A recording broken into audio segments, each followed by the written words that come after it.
حضور علیہ الصلوۃ والسلام نے ارشاد فرمایا یا تم عالم بنو یا طالب علم بنو یا علماء کی صحبت میں رہنے والے بنو یا علماء سے محبت کرنے والے بنو، اور پانچویں مت بننا ورنہ تم ہلاک ہو جاؤ گے۔ دنیا میں آپ نے اپنے بچوں کو بہت اعلیٰ تعلیم دینی ہے، ان کو چارٹرڈ اکاؤنٹنٹ بنائیں، ان کو آئی ٹی کا انجینئر بنائیں، لیکن تاجدار کائنات کی اس حدیث کو بھی اپنے ذہن میں رکھنا ہے کہ صرف اے بی سی ڈی کے چکر میں بچے کی آخرت کا بیڑا غرق ہم نے نہیں کرنا ہے۔ اس 60 سال کی زندگی کو بھی اچھی بنانے کے لیے کوشش کرنی ہے، اور مرنے کے بعد کے اربوں سالوں کے مستقبل کے لیے بھی میں نے محنت کرنی ہے۔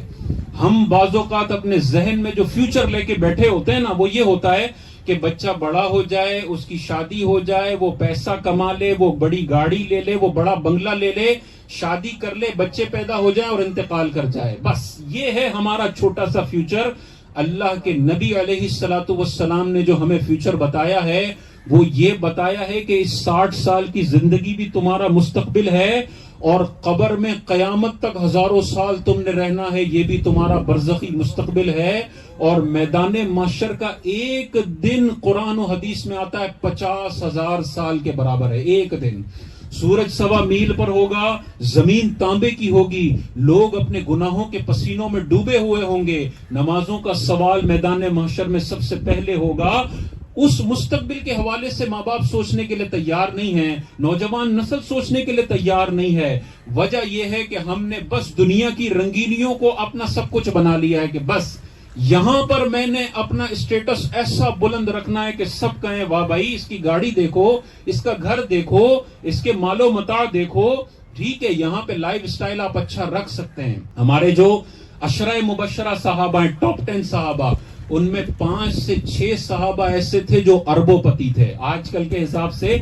اربوں پتی دولت۔ حضرت عبد الرحمن بن عوف ایک جنگ میں 900 اونٹ صدقہ کیا کرتے تھے۔ اندازہ کریں جو عبد الرحمن بن عوف 900 اونٹ ڈونیٹ کر رہے ہیں، ان کی اپنی دولت کتنی عروج پر ہوگی۔ تو زیادہ مال جمع کر کے اس کے تقاضے کے مطابق مال کو خرچ کرنا یہ منع نہیں ہے، لیکن منع وہ زندگی ہے جس میں انسان کی نظر میں صرف دولت ہو، کہ مال آ جائے، مال آ جائے، مال آ جائے، چاہے اللہ ناراض ہوتا ہے، چاہے اللہ کے حبیب ناراض ہوتے ہیں۔ میں نے زندگی کا ایک مقصد بنایا ہے کہ میرے بینک بیلنسز میں اضافہ ہونا چاہیے۔ یہ دولت انسان کو دنیا میں بھی ذلیل کرواتی ہے اور آخرت میں بھی ذلت اس کا مقدر بنتی ہے۔ دولت ایسی کمائیں کہ آپ کی زندگی بھی اچھی رہے اور مرنے کے بعد کا نہ ختم ہونے والا مستقبل بھی اچھا رہے، اور اس کے لیے جو ڈگری حضور علیہ السلام نے بتائی ہے، آپ کے نبی جو آپ کی کریئر کاؤنسلنگ اور آپ کے بچوں کی کریئر کاؤنسلنگ کر کے گئے، وہ کیا کر کے گئے کہ تم نے اگر دینی اعتبار سے بچے کو سب سے بڑی ڈگری دینی ہے تو اس کو عالم بنانا ہے تم نے۔ آج کل اس دنیا کے اندر ہمارے پاس پڑھے لکھے علماء کی بہت زیادہ قلت ہے، بہت زیادہ قلت ہے، اور حضور علیہ الصلوۃ والسلام نے ارشاد فرمایا کہ ان قریب ایسا وقت آئے گا کہ علم اٹھا لیا جائے گا، اور علم ایسے نہیں اٹھے گا کہ سینوں سے کھینچ لیا جائے،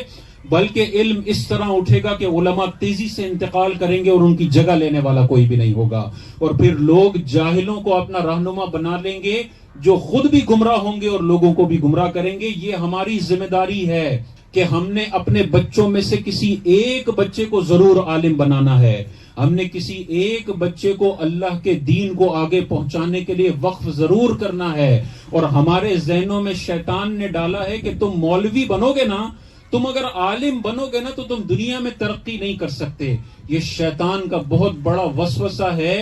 جو عالم بن کے اللہ کے دین کی خدمت کرتا ہے نا، اس کو مرے ہوئے، انتقال ہوئے بعضوں کا 600 سال ہو جاتے ہیں، آج بھی ان کا نام زندہ ہوتا ہے۔ دیکھیں نا، آپ کو بڑے بڑے قارون اور بڑے بڑے اربوں پتی نظر آئے، مرنے کے بعد کوئی ایک نام لیوا نہیں ہوتا جنہوں نے اللہ کے دین کا کام کیا ہے، ممبر پر بیٹھ کر لوگوں کو قرآن حدیث سکھائی ہے۔ اگرچہ دنیا میں وہ تھوڑی تکلیف میں گئے ہوں، لیکن آج 1000 سال بھی ان کے وصال کو ہو جائیں، ان کا نام بھی زندہ ہے، اور لوگ ہاتھ اٹھا کے اپنے ماں باپ کے لیے اتنی دعائیں نہیں کرتے جتنے اس عالم کے لیے دعائیں کر رہے ہوتے ہیں۔ تو ہمیں غور کرنا چاہیے، اس دنیا میں بھی اپنے بچوں کو جنت، اپنے بچوں کے لیے جنت بنانے کے لیے اعلیٰ تعلیم دلوائیں، اور قبر کو جنت کے باغوں میں سے ایک باغ بنانے کے لیے بچے کو دینی تعلیم بھی دلوائیں۔ آپ کا سر فخر سے بلند ہوگا کہ میرا بچہ دنیاوی تعلیم میں بھی بڑا اچھا پرفارم کر رہا ہے، اور اخروی اعتبار سے جو حضور علیہ السلام کے دین کو نقصان پہنچانے کے لیے آج سوشل میڈیا پہ لوگ ایڑی چوٹی کا زور لگا رہے ہیں، اس حملے کو روکنے کے لیے میرا بچہ بھی میدان جنگ میں موجود ہے۔ اگر یہ ذمہ داری ہم نہیں سمجھیں گے اور ہم اپنے بچوں کو دینی فیلڈ میں نہیں لائیں گے تو اللہ کے نبی کے دین کو بلند رکھنے کے لیے کون میدان عمل میں آئے گا؟ یہ علماء سے ہی دین کی بقا ہے۔ حضور علیہ السلام نے ارشاد فرمایا العلماء ورثۃ الانبیاء، علماء انبیاء کے وارث ہیں۔ قیامت تک جو دین اسلام باقی رہے گا وہ علماء کی برکت سے باقی رہے گا۔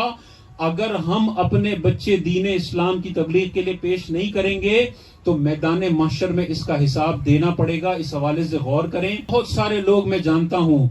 فاسٹ یونیورسٹی سے سافٹ ویئر انجینئرنگ کا بھی کورس کیا اور رات میں درس نظامی بھی مکمل کیا، اب ایک ملٹی نیشنل کمپنی میں سافٹ ویئر انجینئر بھی ہے وہ بندہ، اور جمعے کے خطبے بھی دیتا ہے۔ تو ہماری کیا مسجدوں میں صرف گاؤں کے لوگوں نے جن کو ABCD نہیں آتی صرف انہوں نے ہی تبلیغ کرنی ہے؟ کوئی اچھی انگلش بولنے والا، کوئی چارٹرڈ اکاؤنٹنٹ، کوئی دنیاوی اعتبار سے پڑھا لکھا بندہ جو سامنے موجود دنیاوی اعتبار سے پڑھے ہوئے بندے کے ہم آہنگ ہو کے اور اس کے لیول پر آ کر بات کر سکے، ایسے لوگ ہم نے تیار نہیں کرنے۔ ہم بعض اوقات گھر میں اگر 4 بچے ہیں تو جو سب سے کند ذہن ہوتا ہے نا، جو پڑھنے لکھنے کے قابل نہیں ہے، کہتے ہیں یار اس کو مدرسے میں ڈال دو۔ یہ ہم اپنے دین کے ساتھ سلوک کرتے ہیں کہ جو کمزور بچہ ہے وہ دین پڑھے گا اور جو ذہین بچہ ہے وہ باہر جائے گا تعلیم حاصل کرنے کے لیے۔ یہ انتہائی غلط طریقہ ہے۔